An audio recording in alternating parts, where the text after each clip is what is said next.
Dr. Anjali is presently a faculty at the Delhi NCR campus of the SRM University.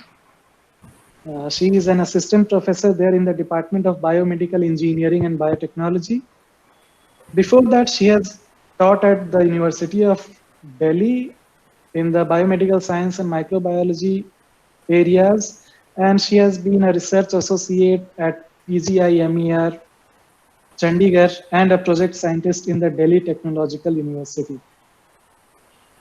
She did her BSc from the prestigious Patna Women's College in Industrial Microbiology and her MSc from Banaras Hindu University. After that, she did her PhD from PGIMER in Chandigarh, and her major work was in the field of prostate cancer.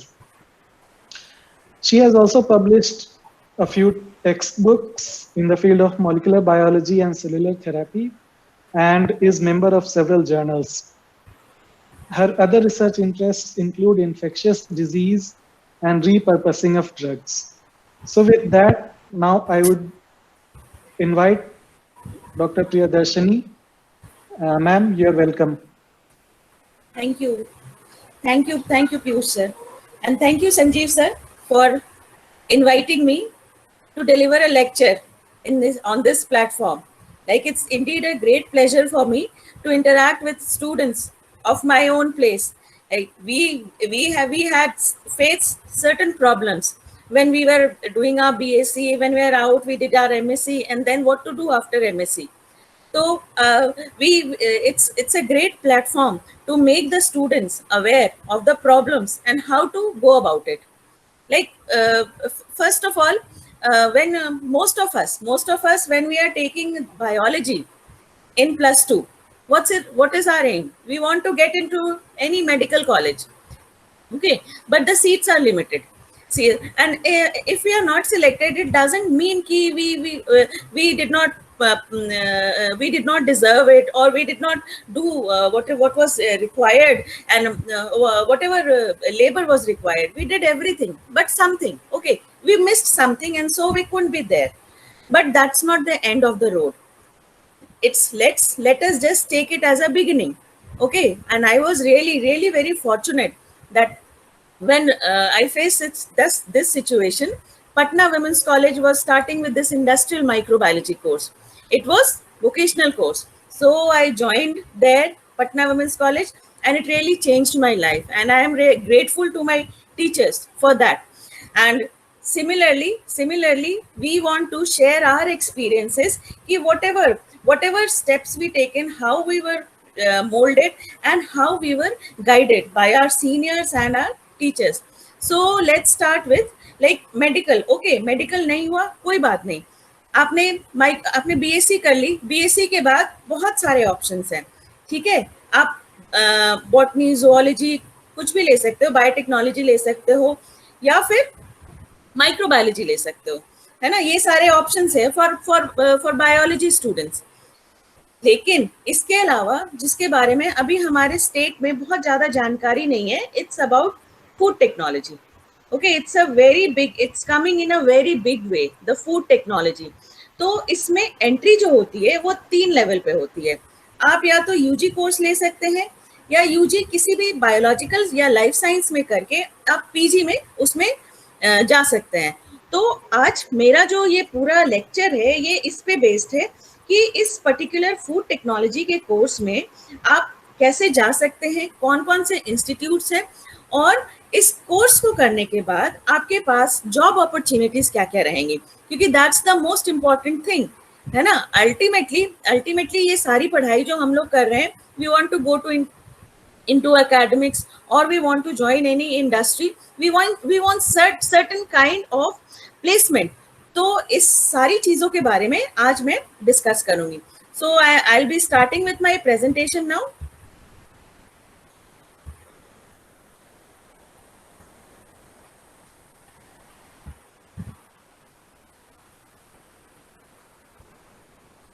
So is my screen visible?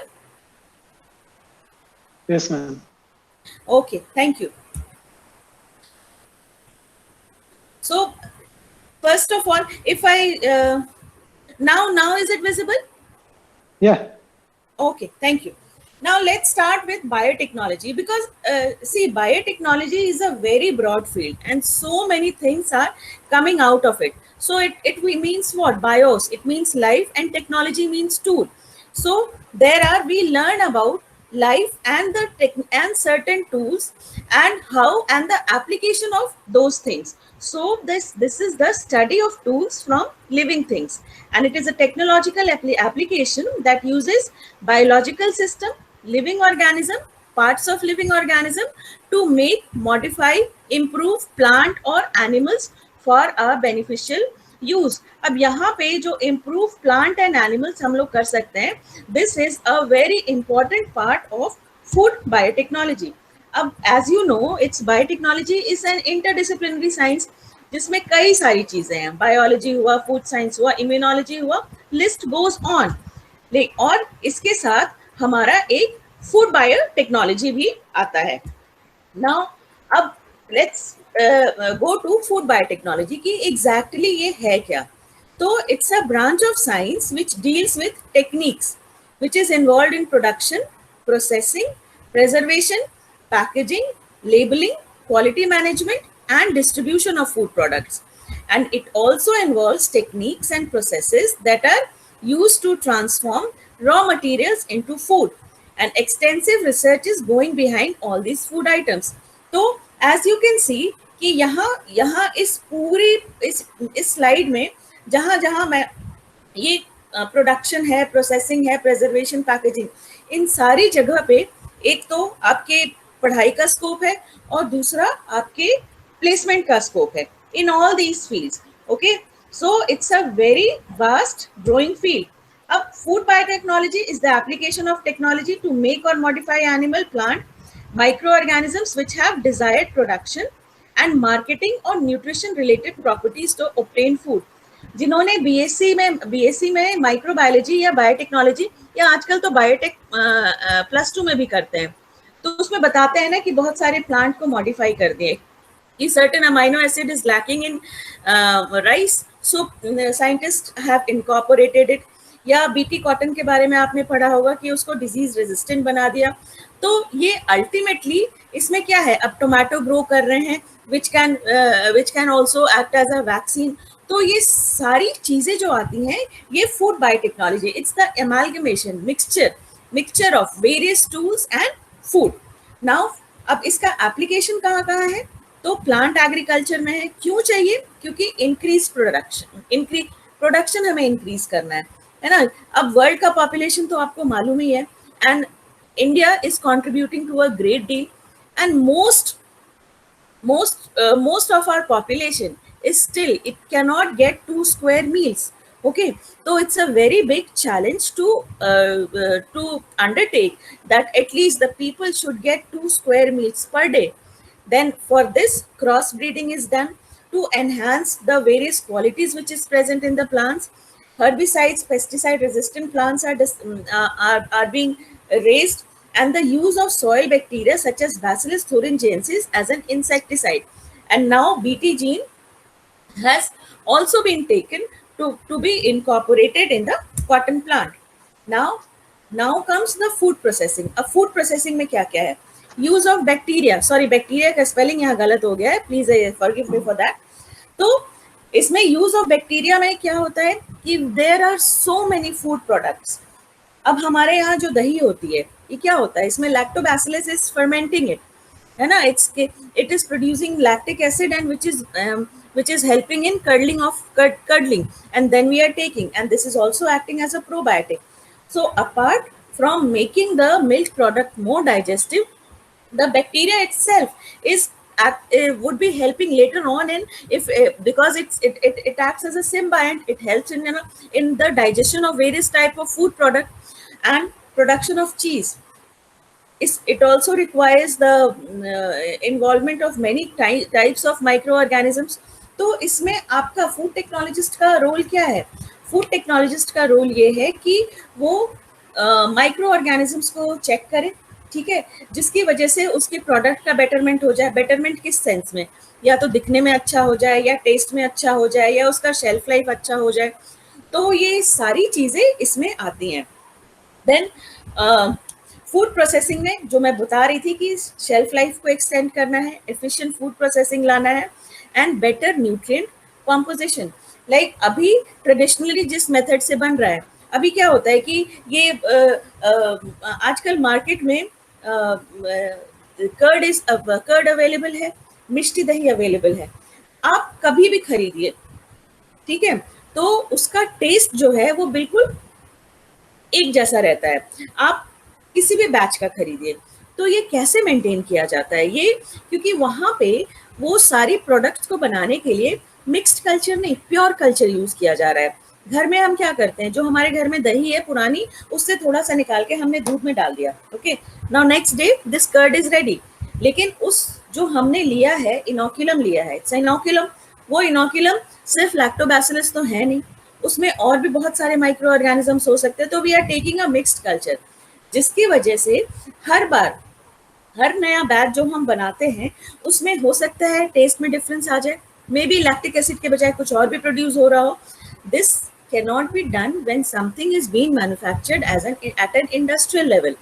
तो वहां पे एक सबसे पहले तो pure culture रखना पड़ेगा, पूरा कंडीशन हमें स्टडी करना पड़ेगा कि कौन सा कंडीशन हम करें ताकि हमारा प्रोडक्ट हमें अपने हिसाब से मिल पाए। तो इन सारी चीज़ों में बायोटेक्नोलॉजिस्ट का बहुत बड़ा रोल है। तो ये सारी चीज़ें, ये जब बायोटेक्नोलॉजिस्ट सीखता है तो किसी भी फूड इंडस्ट्री में या तो वो क्वालिटी कंट्रोल में जा सकता है या रिसर्च एंड डेवलपमेंट में जा सकता है। और कई बार स्टूडेंट्स को, जैसे उन्होंने ग्रेजुएशन कर लिया, ओके, फूड टेक्नोलॉजी में कर लिया, +2 के बाद फूड टेक्नोलॉजी कर लिया, उसके बाद उनको उस फील्ड में आगे नहीं जाना है। कई लोगों का टेम्परामेंट होता है कि नहीं अब हमें कुछ ऐसा करना है कि हमें बस जॉब मिल जाए। तो इसमें क्या होता है कि अगर इस चीज को आप MBA के साथ मिला दें, क्योंकि सिर्फ बनाने से नहीं होता है ना, बनाने के बाद उसको मार्केट भी करना पड़ता है। And MBA is a course which teaches you all these things, ठीक है, it teaches you how to take care of the finances, it teaches you how to market it and various other things। और इन सारी चीज़ों में आप entrepreneurship is really very important. अगर आपको लगता है कि आपके पास कोई आइडिया है जिसको आगे बढ़ाया जा सकता है, तो you can always go for it. तो इस स्टेज में इस पर्टिकुलर फील्ड में आने के बाद आपको जॉब के बारे में बहुत ज़्यादा सोचना नहीं है, यू कैन गेट, लेकिन डिपेंड ये करता है कि आपने कहाँ से किया है, कितनी मेहनत की है, ठीक है। अब आप एक बार में सोचेंगे कि आपको 1 लाख या 2 लाख की जॉब मिल जाए, या चलिए 50,000 से भी शुरुआत हो जाए, होता है, कई लोगों की शुरुआत 50,000 से हो सकती है, लेकिन ये डिपेंड करता है कि उनके स्किल पे है, उन्होंने कहाँ से किया है, और मोर ओवर इंटरव्यू में वो उन्होंने कैसे परफॉर्म किया है, ये बहुत ज़्यादा इम्पॉर्टेंट है। यू नीड ये सारी ट्रेनिंग जो है ना, ये कैसे कर सकते हैं, आप अपने टीचर से बात कीजिए, आप अपने फ्रेंड से बात कीजिए, आप एक दूसरे का ही मॉक इंटरव्यू लीजिए, कोशिश कीजिए ये जानने का कि प्रोबेबल क्वेश्चंस क्या हो सकते हैं और उसको कितने अच्छे तरह से हैंडल किया जा सकता है। क्योंकि एक ही क्वेश्चन 4 लोगों से पूछा जाएगा, चारों लोगों का जवाब देने का तरीका अलग होगा, चारों लोगों का कंटेंट अलग होगा, लेकिन उसमें होगा किसी का तो बेस्ट होगा। तो अपने आप को उस हिसाब से भी तैयार करना है, सिर्फ किताबें पढ़ने से नहीं होगा, उसको अप्लाई करना पड़ेगा, आत्मसात करना पड़ेगा, और उसमें अपने स्किल को, किताब से आपको थ्योरी पता चल गया, लेकिन प्रैक्टिकली आप उसको कैसे अप्लाई कर सकते हैं और दूसरे को कैसे कन्विंस कर सकते हैं कि हाँ आपको पता है। कई लोगों को बहुत अच्छी थियरी आती है, ठीक है, लेकिन जब उनको दूसरे को बताने का चांस मिलता है, वो एक्सप्लेन नहीं कर पाते, या तो अंदर की झिझक होती है, या उनको लगता है मैं कुछ गलत ना बोल जाऊं। ये सारी चीजें अपने आप से निकाल दीजिए, और ये तभी होगा जब आप टीचर से रेगुलरली इंटरैक्ट करें, ठीक है। ज्यादा से ज्यादा क्या होगा, गलत सवाल पूछेंगे, सवाल कभी गलत नहीं होता है, ओके। आपके टीचर बता सकते हैं कि हाँ ये इसको इस तरह से नहीं, इस तरह से पूछो, तो तुम्हें बिल्कुल वो जवाब मिलेगा जो तुम चाहते हो। For this you need to really interact. Now अब ये तो जनरल स्लाइड है जहाँ की ट्रांसजेनिक एनिमल्स को यूज, ट्रांसजेनिक एनिमल्स का भी डेवलपमेंट हो सकता है, it also parts of food technology. क्यों चाहिए हमें मीट ज़्यादा चाहिए, या हमें उसका कोई न्यूट्रिएंट कंटेंट बढ़ाना है, या मिल्क में आजकल तो फ्लेवर्ड मिल्क की भी बात चल रही है कि सीधा मिल्क मिले हमें, वो फ्लेवर्ड मिले, तो वो जीन डालना है। ये सारी चीज़ें ये फूड टेक्नोलॉजी में आती हैं। नाउ अब ये जनरल है फूड टेक्नोलॉजी और बायोटेक्नोलॉजी का अमालगमेशन, कि जहाँ इंडस्ट्रियल और मेडिसिनल यूज है, हम एनिमल्स को यूज कर रहे हैं for development of certain kind of vaccine, for development of certain kind of antibodies which can be use for our purpose. अब इसमें स्किल्स क्या क्या चाहिए अगर आपको अपना करियर फूड टेक्नोलॉजी में बनाना है, तो आपके लिए आप में क्या, सबसे पहले तो आपका टेम्परामेंट होना चाहिए। ओके, तो सॉरी, क्या है, आपका इंटरेस्ट होना चाहिए फूड साइंस में, थोड़ा सा टेक्निकल स्किल होना चाहिए, क्योंकि इट्स अ प्रैक्टिकल बेस्ड है ना, सब कुछ it's a course which is practical based, सिर्फ थ्योरी करने से नहीं होगा, तो टेक्निकल स्किल्स भी थोड़ा चाहिए, ऑर्गेनाइजेशन स्किल्स चाहिए, क्योंकि this skills it requires you to work in a group, आप अकेले नहीं कर सकते हैं। तो क्या आप ग्रुप में काम कर सकते हैं, अगर आप में है बहुत अच्छा है, नहीं है तो आप डेवलप कीजिए। रिसर्च स्किल, ठीक है, रिसर्च स्किल कैसे हुआ, आज आज अभी हमें क्या पर अभी हमारे पास जो हमारा स्टेपल फूड है कि हम दाल चावल खाते हैं या रोटी सब्जी खाते हैं, ये कैसे आया हमारे साथ, या दाल की ये वैरायटी अच्छी है, चावल की ये वैरायटी अच्छी है, this knowledge has been passed on from our ancestors to us. ये कॉम्बिनेशन दाल चावल का ही होना चाहिए, ये कैसे आया, क्योंकि दाल में जो अमाइनो एसिड लैकिंग है वो चावल सप्लीमेंट करता है, चावल में जो अमाइनो एसिड लैकिंग है वो दाल सप्लीमेंट करता है। तो ये continuous research, continuous looking around your environment has led to all this. अब हमारे एंसेस्टर्स ने अगर ये नहीं देखा होता कि ये पर्टिकुलर व्हीट वैरायटी जो है इसके ग्रेन्स बहुत अच्छे हैं, तो इसके ग्रेन्स को ही हम अगले सीजन में सो करेंगे, तो हमारे पास ये इतनी सारी वैरायटी भी नहीं आती। तो you need to have research skill, अपनी आंखों को खुला रखिए कि क्या चीज, किस चीज से इम्प्रूवमेंट हो सकता है, you should try to implement that. then scientific approach should be there, okay, scientific approach in the sense कि इस सभी चीजों के पीछे एक रीजन होना चाहिए, क्यों करना चाहते हैं, कैसे करना चाहते हैं, और इसका फायदा क्या होगा, ठीक है। तो ये बहुत जरूरी है। जब किसी भी हैफेजेड वे में आपने 4 तरह का मसाला ले लिया, उसको एक जगह डाल दिया, आपकी डिश एक बार बहुत अच्छी बन गई, नेक्स्ट टाइम आप उसको रेप्लिकेट नहीं कर पाएंगे, क्यों, क्योंकि आपको पता ही नहीं है कौन सा इंग्रेडिएंट आपने कितनी मात्रा में डाला था। तो this it's the same thing, scientific approach is very much necessary. Then awareness of the consumer market, आपको कुछ लग रहा है कि ये बहुत अच्छी चीज है लेकिन डिमांड नहीं है, ठीक है, तो डिमांड नहीं है तो वो फिर वो बेकार है, वो आपने बनाया, इतनी मेहनत की, लेकिन जब उसकी डिमांड ही नहीं है तो फिर आप उसको किसको देंगे। तो ये रिसर्च करना भी बहुत जरूरी है, and ability to work with variety of details, ठीक है। जब आप एक्सपेरिमेंट कोई भी एक्सपेरिमेंट जब परफॉर्म करते हैं, तो जैसे किसी बैक्टीरिया पे देखना है कि टेम्परेचर का क्या इफेक्ट है ना, तो बैक्टीरिया का सेल लेते हैं, एक सभी चीजें कांस्टेंट है, आपने इंक्यूबेटर लिया, उसमें टेम्परेचर बस वेरी किया, ठीक है, तो एक बार में आपने एक पैरामीटर को चेंज किया, दूसरी बार में आपने न्यूट्रिएंट को चेंज किया, तीसरी बार में आपने पीएच को चेंज किया, तो हर बार आपके सामने एक नई डिटेल सामने आएगी कि how this particular bacteria is reacting, okay. तो आपके पास ये एबिलिटी होनी चाहिए उसको रीड करने की, okay. Now interest in health and nutrition, it's very important, कि बस टेस्ट के लिए तो सब कुछ नहीं होता है, it should also add to the nutrition. Then अभी क्या होता है कि, और हेल्थ एंड न्यूट्रिशन, और इसमें क्या है कि इस पर्टिकुलर चीज में बहुत बहुत ज्यादा फायदा है if you can add on something.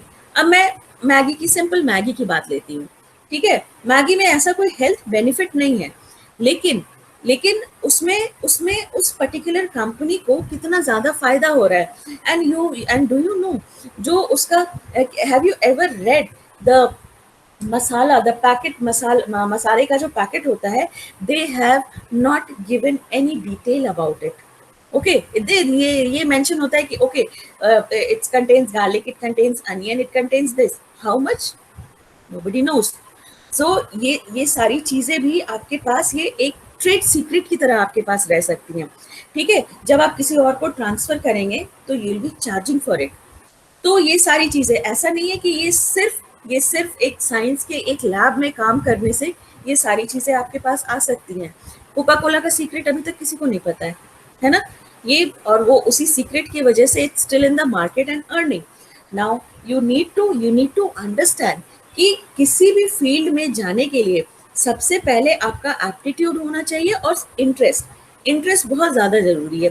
कई बार ये होता है कि इनिशियली आपको पता नहीं होता कि इस फील्ड के बारे में, तो इनिशियली वो इंटरेस्ट आ नहीं पाता। मेरे साथ भी हुआ था, जब मेरा मेडिकल में सिलेक्शन नहीं हुआ, आई वेंट फॉर माइक्रोबायोलॉजी, ठीक है। मुझे जब मैंने शुरू में क्लासेस किया तो मुझे इंटरेस्ट नहीं आया। मुझे लगा कि मुझे तो मुझे मेडिकल की पढ़ाई करनी थी, मुझे इतनी सारी चीजें करनी थी, कहाँ मैं माइक्रोबायोलॉजी में फंस गई। लेकिन जब धीरे धीरे मैंने क्लास करना शुरू किया, then I came to know कि इस पर्टिकुलर माइक्रो ऑर्गेनिज्म में भी कितना कुछ करने को है। ओके, तो इसके लिए क्लास अटेंड करना बहुत जरूरी है। हो सकता है इनिशियली आपको लगे कि ये किसी काम का नहीं है, लेकिन जब तक आप जाएंगे नहीं, आपको एग्जैक्टली उस सब्जेक्ट के बारे में पता कैसे चलेगा। तो it's really very important. Then problem solving skill होना चाहिए आपके पास। एक एक्सपेरिमेंट करते हैं, उसमें कई तरह की प्रॉब्लम्स आ सकती हैं।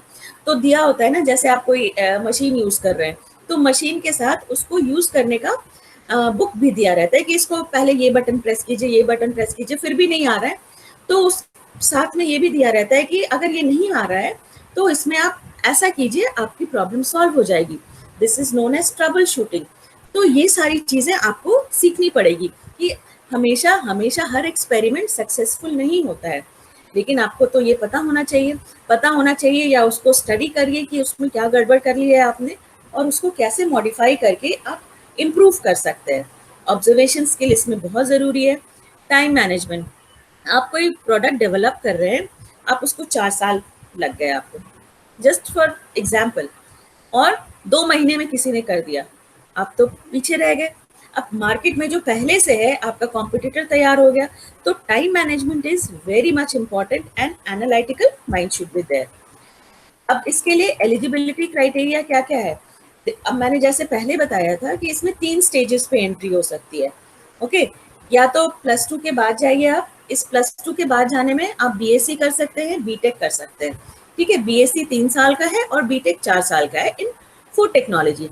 या आपने ग्रेजुएशन किसी भी लाइफ साइंस से कर लिया है, आप पोस्ट ग्रेजुएशन के लिए जा सकते हैं। तो इसमें क्या है, students can opt to pursue degree, diploma, doctorate program in food technology at both undergraduate and postgraduate level. और undergraduate level में candidate should clear class 12th exam stream with subjects such as physics, chemistry, biology, mathematics जो है, mathematics, home science ये optional है। आपके पास है तो बहुत अच्छा है, लेकिन जहाँ अगर आपको बीटेक करना है, then at some places you need mathematics, at some places you do not need mathematics। और अगर बीएससी करनी है तो होम साइंस इसेंशियल क्राइटेरिया नहीं है। अगर आपके पास बाकी लाइफ साइंस के है, फिजिक्स, केमिस्ट्री, बायोलॉजी है, तो भी आप कर सकते हैं। और मिनिमम क्वालिफाइंग मार्क्स जो प्रिस्क्राइब्ड बाय यूनिवर्सिटी कॉलेज है, usually between 50 to 60%, and to pursue a food technology course at postgraduate level, and they should possess a BSc physics, mathematics, biology, chemistry और बीटेक या bachelor of engineering in food technology degree with minimum qualified marks, ठीक है। ये हर university का अलग अलग होता है। अब इसमें क्या है कि फूड टेक्नोलॉजी करता क्या है, तो फंक्शन ऑफ फूड साइंटिस्ट और फूड टेक्नोलॉजिस्ट ये ओवरलैप करता है, इसको बिल्कुल अलग अलग नहीं कर सकते हैं। तो इसमें क्या है कि फूड साइंटिस्ट का जो कंसर्न है वो फूड प्रोडक्ट डेवलपमेंट की तरफ है, रिसर्च की तरफ है। And those specializing in biotechnology have opportunity to work on genetic engineering of plant and crops to explore how agriculture products can be transformed into fuel sources। ये additional जानकारी है, क्योंकि इसमें क्या होता है कि कोई फूड प्रोडक्ट डेवलप होता है, उसमें बहुत सारा हमारे पास बाई प्रोडक्ट बच जाता है या ऐसी चीजें बच जाती है जिसके पास फर्दर यूज नहीं है। तो उन चीजों को फर्दर डेवलप किया जाता है एज अ बायोफ्यूल, क्योंकि वो एक्ट करेंगे न्यूट्रिएंट की तरह, कुछ पर्टिकुलर माइक्रो ऑर्गेनिज्म की तरह, माइक्रो ऑर्गेनिज्म उस पर एक्ट करेंगे और बायोफ्यूल बनाएंगे। तो अल्टीमेटली आपके पास कुछ भी वेस्ट नहीं है, आपका फूड प्रोडक्ट भी बन गया और जो वेस्ट बचा उससे आपने बायोफ्यूल बना लिया। इसमें nano technology is also playing a very important role. क्या करता है? To test the quality content of the food, targeting specially the presence of harmful contaminants. और जब ये नैनो टेक्नोलॉजी की बात करती हूँ तो आईआईटी दिल्ली में और मुंबई में नैनो टेक्नोलॉजी और फूड टेक को मिला के बहुत ज्यादा रिसर्च चल रही है। ओके, नाउ इसमें ये लोग मॉलिक्यूलर लेवल पे रिसर्च कर रहे हैं, हर एक फूड पार्ट को एक मॉलिक्यूलर कंपोनेंट में ब्रेक डाउन कर रहे हैं, और कंपोनेंट में ब्रेक डाउन करने के बाद वो ये देख रहे हैं कि अल्टीमेटली इन सारी चीजों में हमारे लिए क्या इंपॉर्टेंट है, किसको एलिमिनेट किया जा सकता है, फिर भी बाकी वो न्यूट्रिएंट कंटेंट बढ़ाने के लिए, पर टेस्ट में कोई कॉम्प्रोमाइज ना हो। तो it is now emerging as a very big field. अगर आप उसकी साइट पे, मुंबई और दिल्ली की साइट पे आप चेक करेंगे तो बायोटेक्नोलॉजी में you can know what particular scientist are working on this. और इसमें क्या है कि अब जब आप either you do your BSc, MSc और BTech, you need to do certain kind of training. Okay, जैसे इंटर्नशिप सॉर्ट ऑफ कहते हैं कई जगह। अगर बीटेक कर रहे हैं तो फाइनल सेमेस्टर जो 6 मंथ्स का होता है उसमें पूरे टाइम या तो आपको किसी इंडस्ट्री में कोई प्रोजेक्ट करना पड़ता है या दूसरी जगह जाके किसी एकेडमिक इंस्टीट्यूशन में आपको प्रोजेक्ट करना पड़ता है। अगर आपको पता हो कि आपके फील्ड से रिलेटेड कहाँ कहाँ काम हो रहा है, इट बिकम्स ईजियर, है ना। You will target those places and then and you should always enhance your skill. ऐसा नहीं है कि आपने एडमिशन ले लिया बीटेक, बीई या एमएससी किसी में भी ले लिया, अब हर बार आपके पास समर वेकेशन आता है, आपके पास विंटर वेकेशन आता है। ये बहुत इंपॉर्टेंट पीरियड है आपके स्किल एनहांसमेंट के लिए। ठीक है, अगर आप प्रैक्टिकल नॉलेज नहीं भी गेन कर पाए, कहीं नहीं भी जा पाए, तो ऑनलाइन बहुत सारे कोर्सेज अवेलेबल है, just go for it. Okay, ये आपके सीवी को भी सप्लीमेंट करेगा और आपकी नॉलेज को भी बढ़ाएगा। तो ऐसा नहीं है कि छुट्टी को छुट्टी की तरह मनाइए, छुट्टी भी कीजिए, पर अपने आप को रेडी भी कीजिए, क्योंकि ultimately you have to go out and face the world. वहां पे आपसे ये नहीं पूछा जाएगा कि आपने प्रैक्टिकली क्या क्या गेन किया है, आपसे पूछा जाएगा आपको क्या क्या आता है। What can you add to our industry, or what can you add to our academic institution? तो ये these all things will come handy to you. Okay, so this is really very very important. अब इसमें है कि ये course curriculum थोड़ा सा मैंने दूसरे यूनिवर्सिटीज के साथ मिला के, कि जनरली यही सारी चीजें होती हैं जो सिलेबस में होती हैं। कई बार ये नाम सुन के डर लग जाता है स्टूडेंट्स को, फूड टेक्नोलॉजी, पता नहीं इसमें क्या होगा, मैं कर पाऊंगा नहीं कर पाऊंगा। ये ऐसा नहीं होता है, ठीक है। ये जब आप स्कूल से निकलते हैं और +2 में जाते हैं, कितना बड़ा डिफरेंस होता है ना। Physics, mathematics, chemistry entirely different. शुरू के कुछ महीने तो समझने में ही लग जाते हैं कि मैं कर सकता हूँ कि नहीं कर सकता हूँ, and how to go about it. तो सिमिलरली ये लेवल जो है ये उसके जितना डिफिकल्ट नहीं है। आपने उसको पार कर लिया तो ये तो आपके लिए कुछ भी नहीं है। तो इसमें क्या है, फूड केमिस्ट्री, अगेन फूड क्या है, केमिकल कंपोनेंट ही है। फूड बायोकेमिस्ट्री, उसके बारे में पढ़ना है। देन फूड फर्मेंटेशन टेक्नोलॉजी, जिसके वजह से आप बहुत सारे प्रोडक्ट डिवाइस कर सकते हैं। एप्लीकेशन मैकेनिक्स एंड एटसेट्रा, ये सारी चीजें जो हैं, ये संजीव सर के पास ये सारी स्लाइड्स रहेंगी। आप कभी भी ये देख सकते हैं कि what are the content of this syllabus, and you should know कि ये सारी चीजें आपने पढ़ चुकी है, ठीक है। Excuse me, there is nothing new, but अब अगर आप ग्रेजुएशन कर रहे हैं या पोस्ट ग्रेजुएशन कर रहे हैं तो उसका कंटेंट बढ़ जाता है, ठीक है। +2 में हम माइक्रोबायोलॉजी में क्या पढ़ते थे कि इसमें बैक्टीरिया होता है, एल्गी होता है, फंगस होता है, एक छोटा छोटा एक पैराग्राफ रहता था। जब हमने बीएससी किया तो पूरी बुक, एक ऑर्गेनिज्म पे पूरी बुक होती थी। It's similar kind of a thing. आपके पास बेसिक कॉन्सेप्ट है, अब उसको आपका जो होराइजन है उसको वाइडन करना है। सिमिलरली बीएससी है, फूड टेक्नोलॉजी का कोर्स है। इसमें जो बीटेक का कोर्स है, इसमें टेक्नोलॉजिकल एस्पेक्ट ज़्यादा है, इसमें थोड़ा सा बीएससी है, इसमें टेक्नोलॉजिकल एस्पेक्ट कम है।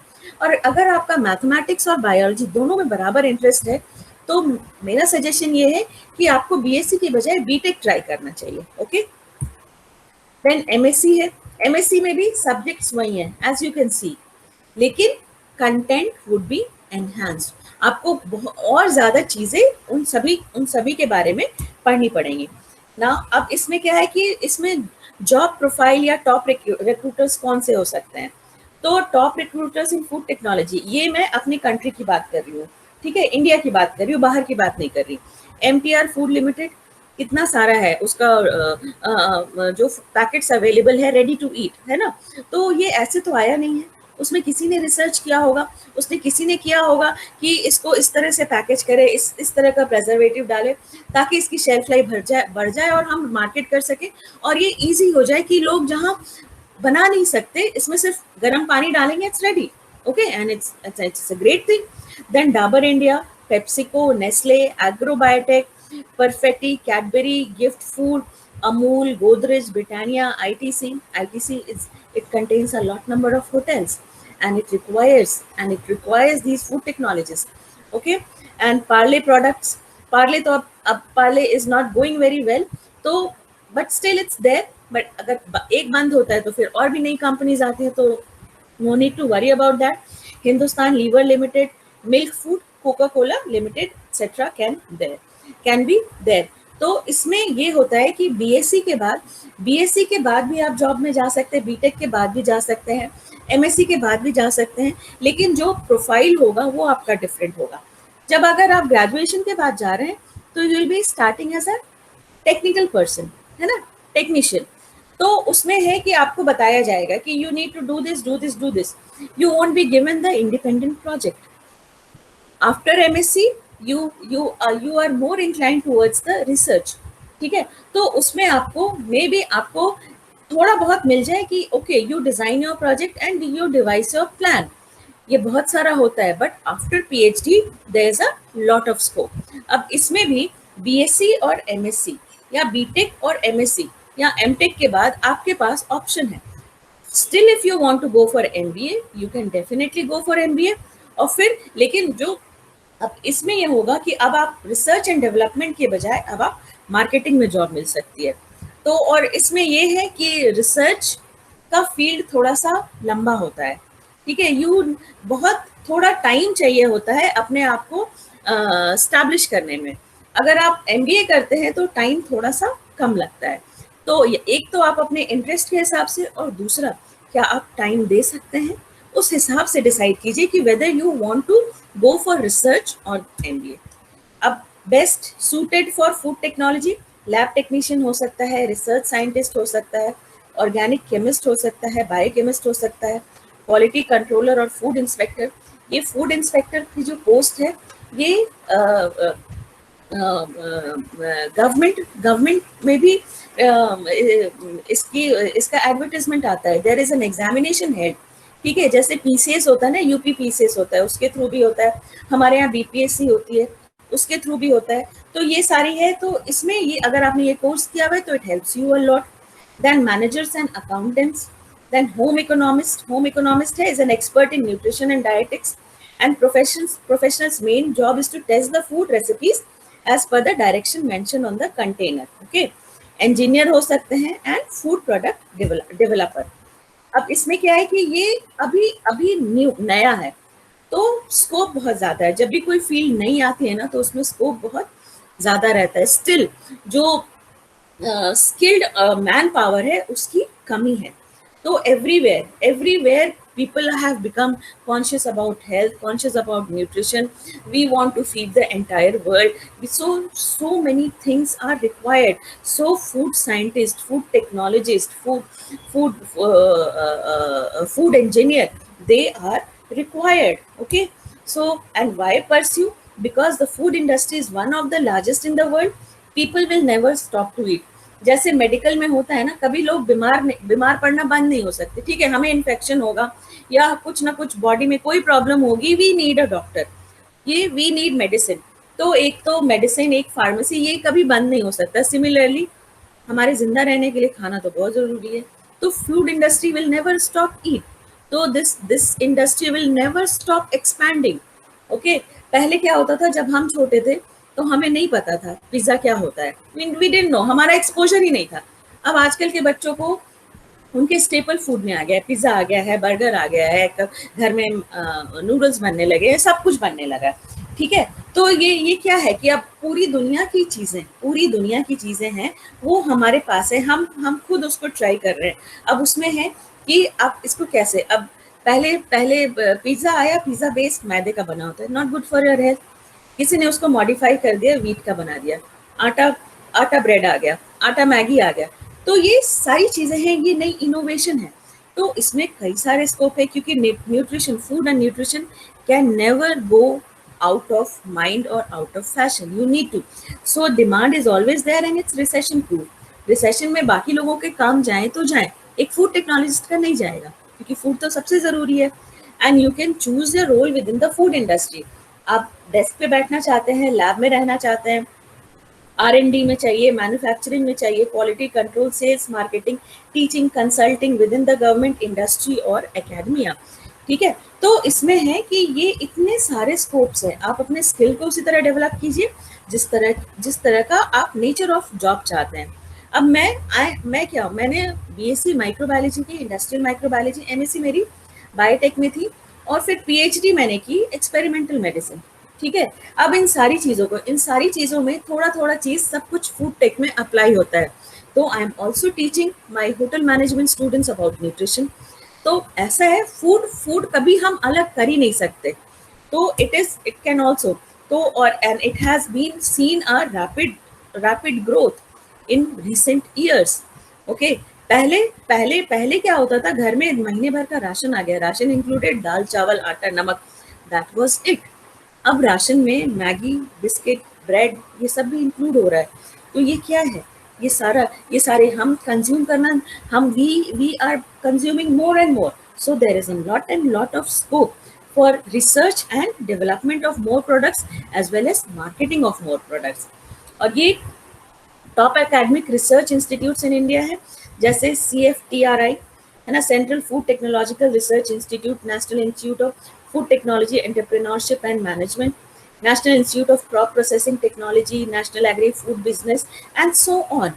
Okay, and you can apply at any of these places. Few of these places they take students at undergraduate level, but most of these take the students at postgraduate level, that is MSc or MTech. अब employment का sectors क्या होगा, food manufacturing, processing, pharma biotech, agro biotech, dairy farm, poultry farms, bakery, confectionery, breweries, retailers, healthcare, academia and research institute, as well as food packaging। Okay, क्योंकि food packaging क्या है, food को सुरक्षित रखना है जब तक कि वो कंज्यूमर तक ना पहुंच जाए। उस पर लिखा होता है ना कि this should be consume with in 1 year, this should be consume with in 1 month। तो ये क्या है कि ये बस उसकी पैकेजिंग बस उसी लेवल की है कि बस उतने टाइम तक बचा सकता है। तो ये this is really very important. Now popular path again जो मैं बता चुकी हूँ कि research development, quality control, food processing, sales and others. अब सैलरी, ये बहुत इंपॉर्टेंट है, सबके दिमाग में आता है कि सैलरी स्ट्रक्चर क्या होगा। अब ग्रेजुएशन के बाद ये डिफरेंट लेवल्स होते हैं। ठीक है, आपको 10,000 भी मिल सकता है, आपको 50,000 भी मिल सकता है। ये डिपेंड करता है आपने BSc किया है, BTech किया है और कहाँ से किया है, और उसके अलावा आपके पास क्या क्या स्किल्स हैं। ठीक है, आप क्या क्या कंट्रीब्यूट कर सकते हैं उस पर्टिकुलर इंडस्ट्री में।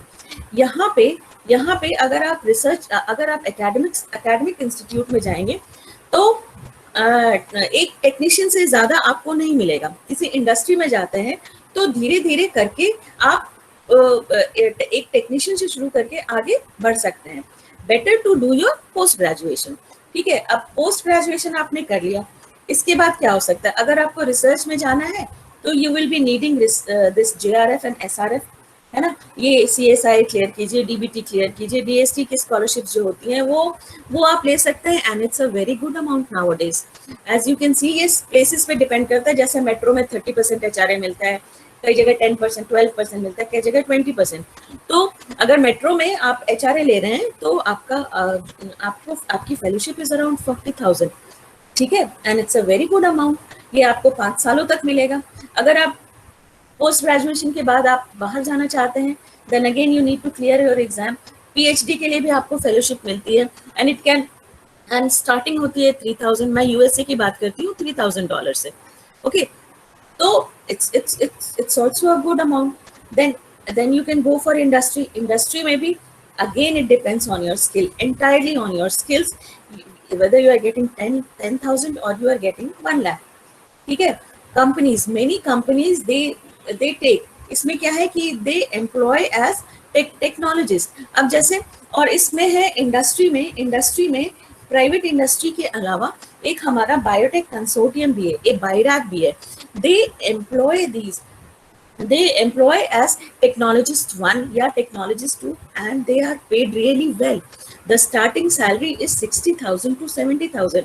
लेकिन इसमें क्या होता है कि you need to, whenever the post is advertised, तो आपको अपनी CV भेजनी पड़ती है, then they call for the interview, और इंटरव्यू कई लेवल के होते हैं। You need to clear those interviews. ओके, अब ये है कि इंटरव्यू क्लियर करने के लिए you should always keep practicing. और इन सारी जगहों पे जाने के बाद सबसे बड़ा फायदा ये होता है कि आपको अच्छी रिसर्च लैब्स में काम करने का मौका मिलता है। You start with technologist 1, you start with technologist 2, within the job you can do your PhD and rise to great level. Okay, so you should start thinking, आपने BSc किया तो आपको करना क्या है, ठीक है, एकेडमिक्स में जाना है, रिसर्च में जाना है, या आपको जॉब करनी है। आपको उसी हिसाब से अपने पाथ को कार्व करना पड़ेगा। ओके, और इसके लिए आप अपने टीचर्स से मदद लीजिए कि आपका क्या है, टीचर्स को भी पता होता है कि आपका एप्टीट्यूड कैसा है। देन फाइनली आफ्टर PhD के बाद आप पोस्ट डॉक के लिए जा सकते हैं। अगेन इसमें आपको फेलोशिप मिलेगी। एकेडमिक्स में जा सकते हैं, जैसे मैं आई, पहले मैंने PGI में as a research associate join किया। I was working on a project for few months, then I had to come to Delhi. फिर मैं दिल्ली आके मैंने दिल्ली टेक्नोलॉजिकल यूनिवर्सिटी में प्रोजेक्ट साइंटिस्ट की तरह ज्वाइन किया। उसके बाद जब DU में वैकेंसी निकली, आई अप्लाइड, तो वहाँ पे मैंने कुछ साल पढ़ाया। Then I move to SRN university, and ये था एकेडमिक्स का। तो एकेडमिक्स में क्या होता है कि you start at research associate, you go for assistant professor, associate professor and then professor. इसमें आने के बाद फायदा ये होता है कि आपको लैब्स मिल जाते हैं, आपको अपने रिसर्च स्कॉलर्स मिल सकते हैं, आप अपने हिसाब से काम कर सकते हैं। इंडस्ट्री में जाने के बाद ये वाली फ्लेक्सिबिलिटी थोड़ी सी कम मिलती है, क्योंकि इंडस्ट्री का अपना एजेंडा होता है कि they are working on certain products and they have employed you, they want to enhance something और they want to develop something. तो उसमें आप बहुत ज़्यादा अपने हिसाब से, आप प्रोटोकॉल को अपने हिसाब से इधर उधर कर सकते हैं, लेकिन बिल्कुल ही नया प्लान लाने के लिए वो उसमें बहुत ज़्यादा दम होना चाहिए कि उसका सेलेबिलिटी क्वालिटी ज़्यादा होना चाहिए, या उससे उस इंडस्ट्री को बहुत ज़्यादा फायदा होना चाहिए। ये again top and academic research institutes in India have been mention, और इसमें एज यू कैन सी कि department of food processing engineering in SRM university, which is my university, it also has a place there. Okay, now you can apply anywhere. Now finally, before conclusion, I want to tell you a bit about my journey. Look, I was born brought up in Patna, ठीक है, schooling Patna से हुई, Saint Joseph's convent. फिर उसके बाद 1 साल मैंने +2 के बाद ड्रॉप किया, मेडिकल प्रिपरेशन हुआ नहीं, तो फिर मैंने इसका एंट्रेंस एग्जाम दिया, पटना वुमेन्स कॉलेज का इंडस्ट्रियल माइक्रोबायोलॉजी, सिलेक्ट हुई। 3 साल में मैंने बहुत कुछ सीखा वहाँ से, बहुत कुछ। तो आज मैं जो कुछ भी हूँ, मैं उन्हीं टीचर्स की बदौलत हूँ। तो चाहे वो वीरेंद्र सर हो, आभा मैम हो, तो I am really grateful to them. उसके बाद वहाँ हम लोग क्या करते थे, वहाँ हम लोग ग्रुप में बैठते थे, ठीक है। जब हमारा फाइनल ईयर आ गया तो हमने देखना शुरू किया कि अब क्या करना है और कहाँ अप्लाई करना है, क्योंकि पहले इंटरनेट की इतनी सुविधा नहीं थी। हम एम्प्लॉयमेंट न्यूज़ लेते थे, तो उसमें हमें पता चलता था कि ओके अब यहाँ निकला है एमएससी के लिए तो अप्लाई करना है। तो हमने कई जगह अप्लाई किया and almost half of India में घूम गई एमएससी के एंट्रेंस एग्जामिनेशन के लिए। फाइनली मिला मुझे, पहले मुझे इंदौर में मिला बायोटेक्नोलॉजी में, नॉट बायोटेक्नोलॉजी, माइक्रोबायोलॉजी। देन जब मैं वहाँ मैंने एक हफ्ता कोर्स किया, फिर मेरे पास लेटर आया कि JNU का जो एंट्रेंस एग्जाम होता है फॉर बायोटेक्नोलॉजी उसमें मेरा सिलेक्शन हो गया, तो BHU मिल रहा था मुझे। मैं वहाँ से वहाँ छोड़ के मैं BHU में आ गई, क्योंकि BHU is a central university. फिर मैंने BHU ज्वाइन किया। BHU में आने के बाद प्रॉपर ये रिसर्च क्या होता है ये मुझे पता चला। वहाँ के टीचर्स ने जो रिसर्च एप्टीट्यूड है वो मेरे में डेवलप किया। ठीक है, तो ये चीज़ मैंने सीखी कि क्वेश्चन पूछना कभी गलत नहीं होता है। अगर कोई डाउट है ना तो there is no one, you हो सकता है आपके फ्रेंड्स को उतना अच्छा ना पता हो जितना आपके टीचर्स को पता हो। तो डाउट है, just go to your teachers and clarify your doubt. उसके बाद जब मेरी MSc हो गई, then I got married, then I had a kid. तो MSc मेरी 2000 में हुई। फिर 2004 में मैंने कॉलेज में चंडीगढ़ में ही I move to Chandigarh along with my husband. तो वहाँ पे मैंने कॉलेज में पढ़ाया। तो मेरी जो पहली सैलरी मिली थी वो मुझे पर लेक्चर के हिसाब से 100 रुपीज़ मिलता था। तो पहली बार मुझे 12 लेक्चर मिले थे, तो it was 1200 rupees. So I started with 1200 rupees. Okay, अब 1200 रुपीज़ के बाद देन मेरा CSIR क्लियर हुआ। फिर मैंने PGI में, फिर मुझे फेलोशिप मिलनी शुरू हो गई। PGI में मैंने PhD की। PhD करने के बाद जब फाइनल सबमिशन हो गया, then I joined a project in the same department. वहाँ भी उसकी भी जो फेलोशिप होती थी वो मुझे मिलती थी। देन अगेन ये कोई परमानेंट जॉब तो थी नहीं मेरी। ओके, तो इसमें ये था कि ये प्रोजेक्ट खत्म होता, then I had to try for another project और राइट माय ओन प्रोजेक्ट। इसके बाद my husband got move to Delhi. तो उसमें उन्होंने उनकी जॉब चेंज की, तो ऑब्वियसली फैमिली के साथ, और मेरी कोई वहाँ कोई कुछ परमानेंट तो था नहीं। आई मूव बैक अगेन, 1 साल का गैप आया। 1 साल के बाद मुझे दिल्ली टेक्नोलॉजिकल यूनिवर्सिटी में मुझे प्रोजेक्ट साइंटिस्ट का अपॉइंटमेंट मिला। Then there was no turning back. उसके बाद एक एक करके हर एक स्टेप पे कुछ ना कुछ मिलता गया। तो मेरा कहना ये है कि नेवर स्टॉप वॉकिंग। ठीक है, कई बार सर्कमस्टांसेस ऐसे होते हैं जो आपको फेवर नहीं करते, लेकिन उसमें फेवर नहीं करते कि आप बाहर नहीं जा सकते, आप काम नहीं कर सकते, आपके पास अपॉर्चुनिटी नहीं है, लेकिन उस पीरियड में आप कुछ ऐसा कर लो जो आपको आगे काम आए। ठीक है, जब मैं नहीं कर पाती थी तो I used to read a lot, जो मुझे फिर CSI क्लियर करने में मुझे उसने मदद की। तो whatever you do, whatever, या आपके पास लेजर टाइम है, कुछ नहीं हो तो अच्छी बुक्स पढ़ लो, अच्छी ऑटोबायोग्राफीज, अच्छी स्टोरीज पढ़ लो। You don't know what at what point of time something might help you or click you.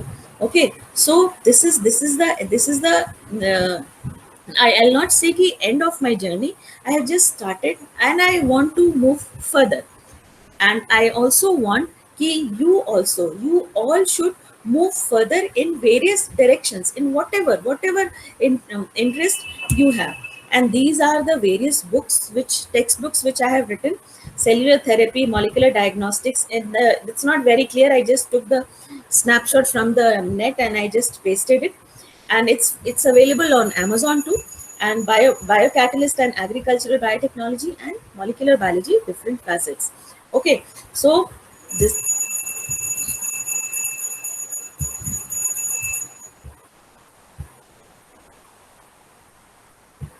this is my journey so far. If you have any questions, please, I'm open to all sorts of questions. And moreover, any type of guidance, I have shared my email. You can reach out to me anytime. Thank you, ma'am, for this insightful session in the field of food biotechnology. It is, as you rightly said, we will never stop eating. And with the increasing population and the increasing quality of life which people are getting nowadays, so of course they will like good food, better food, and food biotech and food processing industries will be needed a lot. Even here in US, when I go to markets or superstores. Almost half of the superstore is dedicated to processed foods and other things. Yeah. Yeah, and you won't believe me, they have made so much advancements that the taste is so wonderful that you get addicted to eating those things in here. And there are substitutes for everything. There is substitute for chicken, there is plant substitute for eggs, and then those who are lactose intolerant, there are different types of almond milk, soy milk, oat milk, and so on. So it has made a lot of progress here, and definitely in a few years it will be there in India also. So of course it will be a very big field for everyone. There is one question, and then I'll invite Ramendra sir because we have limited Yeah, time. yeah, yeah. Sorry, So I took a lot of time. no issues. So the question in short is, just a moment. Yeah, Darsh asked that you talked about trade secrets with Maggi masala and Coke and all. So don't consumers have the right to know what exactly are they consuming? They have the right to know. So the content is mentioned. Okay, it contains garlic, it contains onion or whatever masala it's there, but Mhm. they do not disclose in what proportion, what is the ratio. Actually, the taste is made of out of that particular ratio. That is their trade secret. We know what we are consuming. Okay, if you don't want to consume garlic, we won't take it, but in what ratio it's present, we don't know. Okay, so ingredient is already given. The Uh-huh. ratio is not given. That is the trade secret. Yeah, Okay, yeah. thank you for this. Thank you. Thank you, ma'am, for this wonderful session.